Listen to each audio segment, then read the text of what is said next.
Hello दोस्तों, good morning.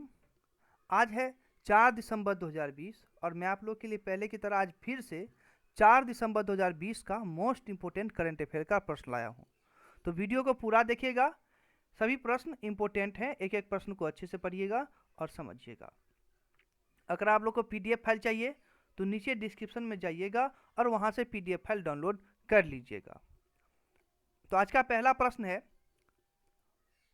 कि अमेरिकी वायु गुणवत्ता सूचकांक अनुसार विश्व का सबसे प्रदूषित शहर का क्या नाम है। इंपोर्टेंट प्रश्न है, प्रश्न को अच्छे से पढ़िए। आप सभी भी अगर प्रश्न को भी अच्छे से पढ़ते हैं तो आप लोग को पूरा समझ में आएगा। इसका राइट आंसर होगा ऑप्शन नंबर ए, लाहौर। याद रखिएगा कि अमेरिकी वायु गुणवत्ता सूचकांक के अनुसार विश्व का सबसे प्रदूषित शहर जो है वो लाहौर है।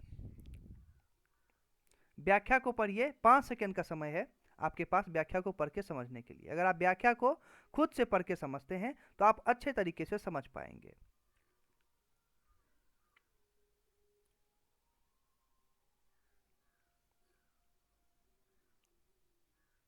अगला प्रश्न है, अगर आप लोग को लगता है कि व्याख्या को पढ़ने के लिए समय कम है तो आप लोग वीडियो को स्टॉप करके अच्छे से पढ़ के समझ सकते हैं। अगला प्रश्न है कि किसको 30 नवंबर 2020 को बाटा जूता संगठन के नए वैश्विक मुख्य कार्यकारी अधिकारी, जिसको सीईओ भी कहा जाता है, सीईओ, उसको नियुक्त किया गया है। इसका राइट आंसर होगा option number B, Sandeep Kataria. यानी संदीप कटारिया को 30 नवंबर 2020 को बाटा जूता संगठन के नए वैश्विक मुख्य कार्यकारी अधिकारी, जिसको सीईओ भी कहा जाता है, उसके रूप में नियुक्त किया गया है। याद रखिएगा आप सभी। इस व्याख्या को पढ़ के समझने के लिए आप सभी को 10 सेकंड का समय दिया जाता है। व्याख्या को अच्छे से पढ़ के समझिए। व्याख्या समझना आपके लिए काफी ज्यादा इंपॉर्टेंट होगा।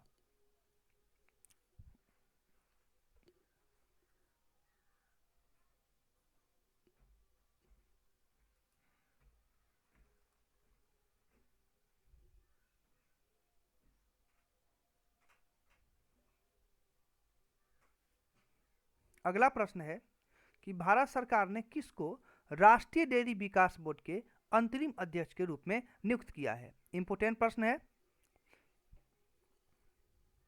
प्रश्न को अच्छे से पढ़िए आप लोग भी। राइट आंसर होगा ऑप्शन नंबर ए, वर्षा जोशी। तो भारत सरकार ने जो है वो वर्षा जोशी को राष्ट्रीय डेयरी विकास बोर्ड के अंतरिम अध्यक्ष के रूप में नियुक्त किया है। आइए व्याख्या समझते हैं। 10 सेकंड का समय है आपके पास। व्याख्या को अच्छे से पढ़ के जरूर समझिए।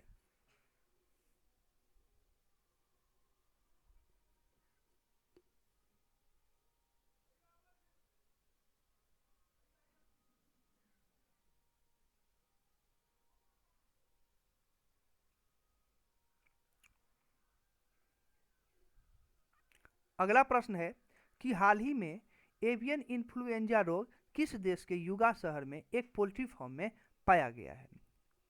प्रश्न को आप लोग अच्छे से पढ़िएगा।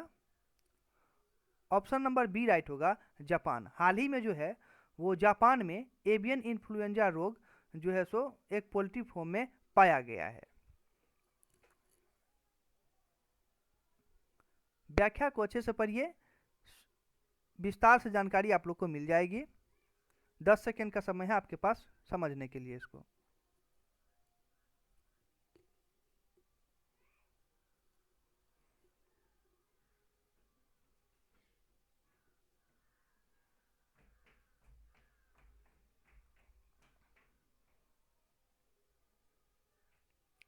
अगला प्रश्न है कि हाल ही में राष्ट्रीय प्रदूषण नियंत्रण दिवस कब मनाया गया है। तो राष्ट्रीय प्रदूषण नियंत्रण दिवस जो है वो 2 दिसंबर को मनाया गया है। याद रखिएगा। व्याख्या को अच्छे से पढ़ के समझिए। आपके पास 10 सेकंड का समय है।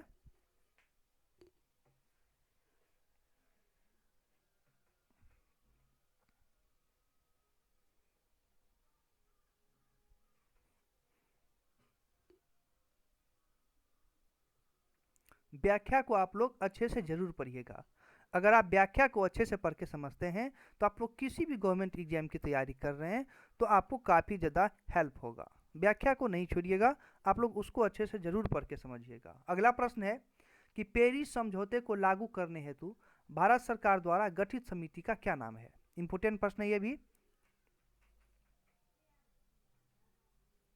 राइट आंसर होगा ऑप्शन नंबर डी, पेरिस समझौते के कार्यान्वयन के लिए सर्वोच्च समिति।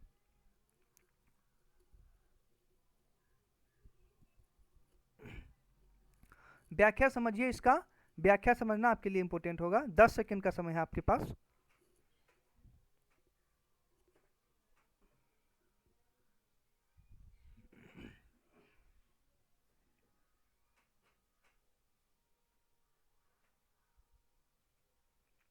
अगला प्रश्न है, हाल ही में चर्चित ज्वालामुखी माउंट सेमरू किस स्थान पर स्थित है?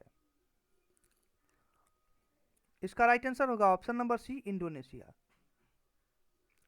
हाल ही में चर्चित ज्वालामुखी माउंट सेमरू जो है वो इंडोनेशिया में स्थित है।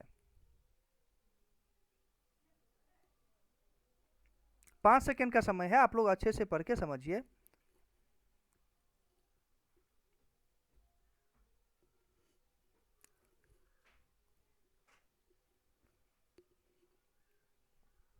अगला प्रश्न है कि किसने एक नई प्रयोगशाला रक्षा भू सूचना विज्ञान अनुसंधान प्रतिष्ठान को लॉन्च किया है? प्रश्न को अच्छे से पढ़िए। इसका राइट आंसर होगा ऑप्शन नंबर ए, डीआरडीओ। यानी डीआरडीओ ने जो है वो एक नई प्रयोगशाला रक्षा भू सूचना विज्ञान अनुसंधान प्रतिष्ठान को लॉन्च किया है। याद रखिएगा, याद रखने वाला प्रश्न है ये। 10 सेकंड का समय है, आप लोग इसको अच्छे से पढ़िए, समझिए।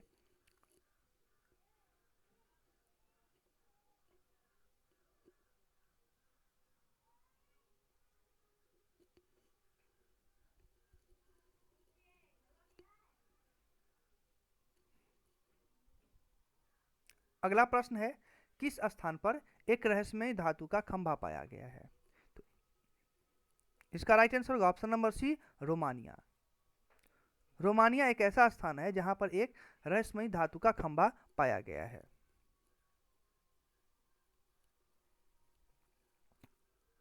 दस सेकेंड का समय है आपके पास, इसको अच्छे से पढ़ के समझने के लिए।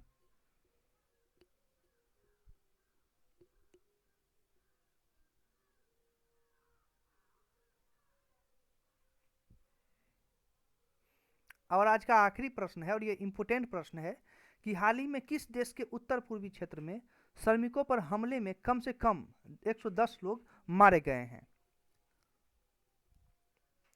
इसका ऑप्शन राइट आंसर होगा option number B, Nigeria. Nigeria में जो है वो उत्तर पूर्वी क्षेत्र में, यानी नाइजीरिया के उत्तर पूर्वी क्षेत्र में श्रमिकों पर हमले में कम से कम 110 लोग मारे गए हैं। आइए विस्तार से समझते हैं। इस व्याख्या को अच्छे से पढ़िए, सारा समझ में आप लोग को आ जाएगा। 10 सेकंड का समय है आपके पास।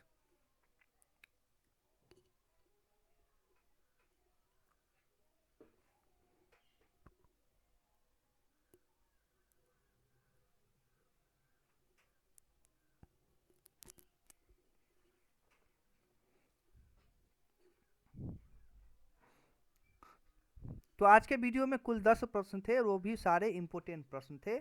अगर आप लोग को व्याख्या में समय कम मिलता है तो आप लोग वीडियो को स्टॉप करके व्याख्या को पढ़िएगा, लेकिन व्याख्या को पढ़ना और समझना आपके लिए काफ़ी ज़्यादा इम्पोर्टेंट होगा। अगर आप किसी भी एग्जाम की तैयारी कर रहे हैं तो व्याख्या समझना वही आपके लिए काफ़ी ज़्यादा हेल्प होगा। तो व्याख्या को आप लोग नहीं छोड़िएगा, उसको अच्छे से पढ़ के जरूर समझिएगा। मैं आप लोग के लिए प्रतिदिन मोस्ट इंपोर्टेंट करंट अफेयर का प्रश्न लाता हूँ, तो वीडियो को अगर आप लोग पूरा देखे हैं तो आप लोग के लिए ज़रूर ये हेल्पफुल साबित होगा किसी भी एग्जाम में।